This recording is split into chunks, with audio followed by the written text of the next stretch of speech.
இன்னைக்கு எடப்பாடி பழனிசாமி அவர் ஒரு படத்துக்கு பூஜை ஃபேன் இந்தியா இதுல போயிட்டு இருக்காங்க. பாகுபலி மாறி பெரிய லெவல்ல பட்ஜெட்னா தாறுமாறு பட்ஜெட். பேர் என்ன தெரியுமா? மோடியும் நான். ஓடுமா? ஓட. மசாலா வேணுங்க, காரமும் வேணும், உப்பு அதுல மெயினா வேணும். அந்த படத்துல உப்பே கிடையாது.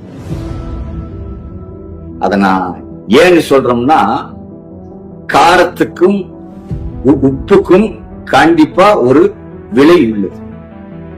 அது அந்த எடப்பாடி பழனிசாமியோட படத்துல கிடையவே கிடையாது. உப்பும் கிடையாது, காரமும் கிடையாது. கசப்பா இருக்கும், துவப்பா இருக்கும். அப்படிப்பட்ட படத்தை எடுத்து தமிழ்நாட்டுல ஓட்டிடலாம் பாட்டு. ஏன்னா அன்றைக்கு மோடியா லேடியா அப்படின்னு அம்மா அவர்கள் ஒரு படத்தை தயாரிச்சார்கள். படம் ஓடிச்சு. இன்றைக்கு எடப்பாடி பழனிசாமி மோடியும் நானும் அப்படின்னு ஒரு படத்தை தயாரிக்கிறார்கள். படம் எப்படி ஓடுதுன்னு